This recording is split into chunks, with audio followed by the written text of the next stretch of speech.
The blizzard had been unforgiving all night, battering the city with winds sharp enough to cut through the thickest coats, but nothing pierced Noah Carter's heart more than the trembling voice of the little girl standing in front of him. Her boots were wet, her hair was damp with melting snow, and her small hands were pressed tightly against her coat as if she were trying to hold herself together. She looked too young to speak such heavy words, yet she did, lifting her chin with fragile courage as she whispered that her mother hadn't come home since yesterday. In the icy silence that followed, something old and buried within Noah stirred, something that had been sleeping for years, drowned under boardrooms, deals, and an empire that looked perfect from the outside but felt hollow inside.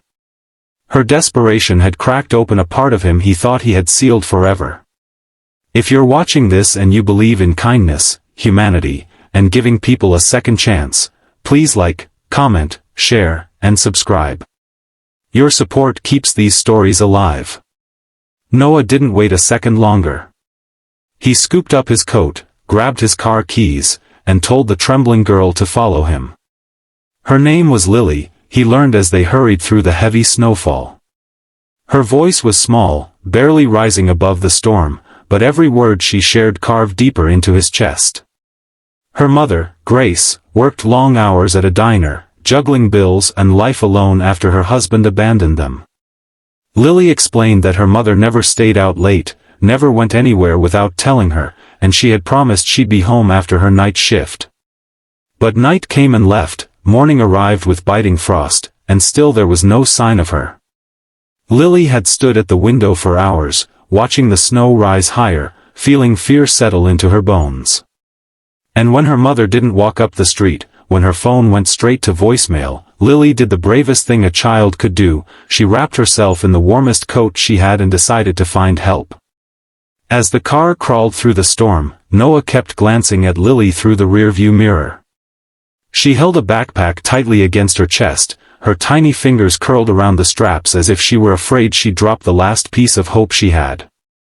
Noah wasn't sure why she had come to his building specifically, why she wandered into the glass tower that held his multi-million-dollar company, but when he asked, she whispered that her mother always said CEOs had power, and powerful people could help. Noah felt something crack inside at that innocent belief.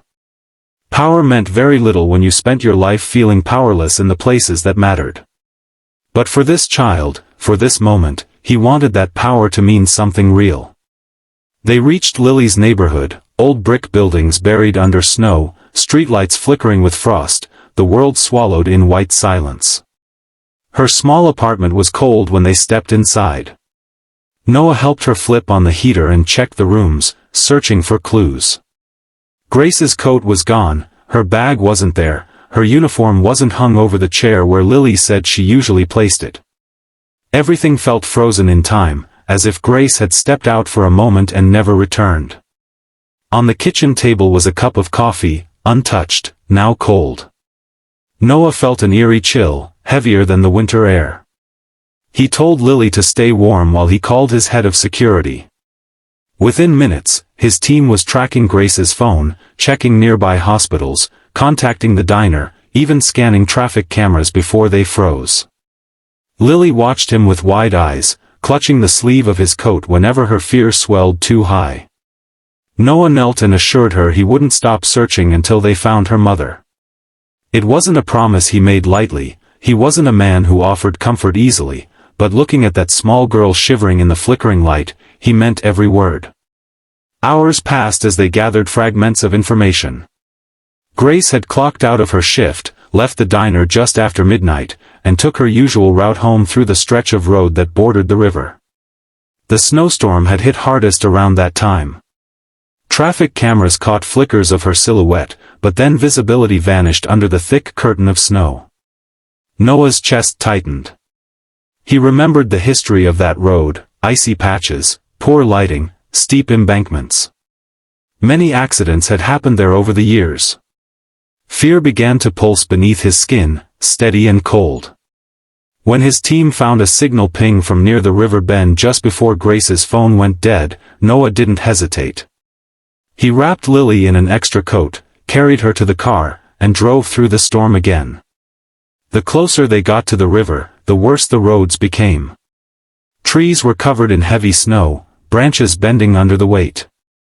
The river roared beneath sheets of ice, swollen from the storm. Searchlights cut through the darkness as Noah's security team spread across the area. Then they found it. Skid marks sliced across the icy road, tire tracks leading toward the broken guardrail. Noah's breath caught.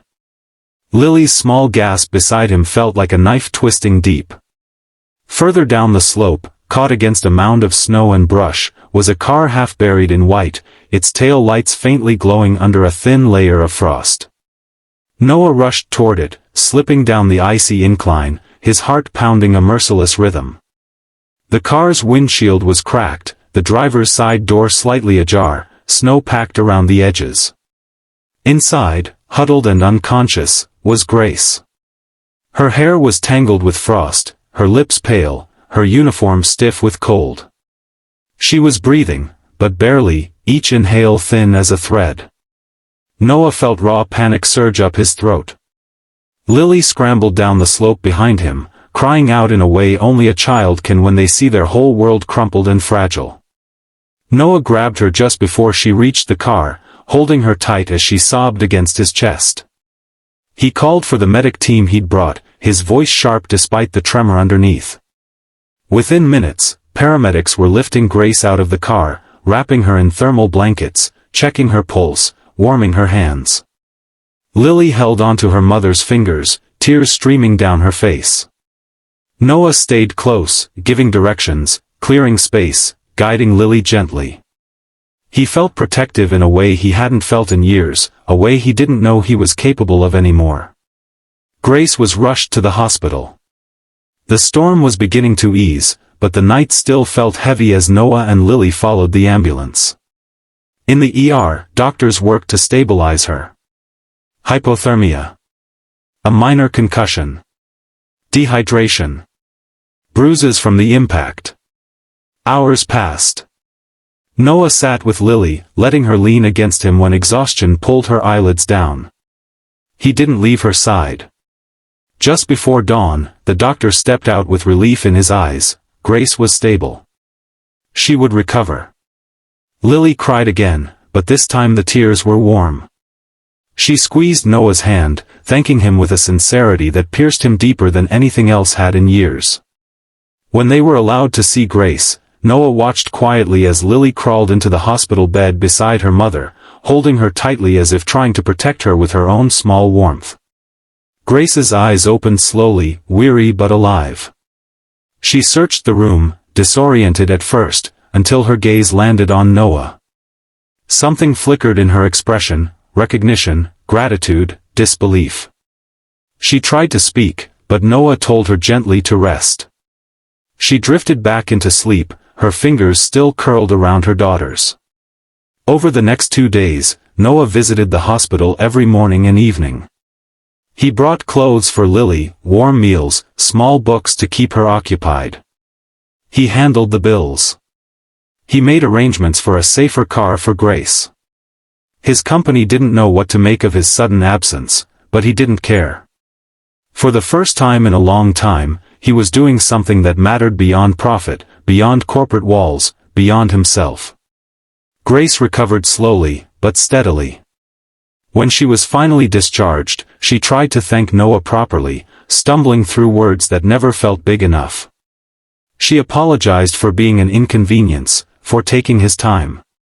Noah stopped her gently. He told her she wasn't a burden and that she and Lily deserved the help. Grace's eyes softened with emotion, an emotion he recognized, because he felt it too.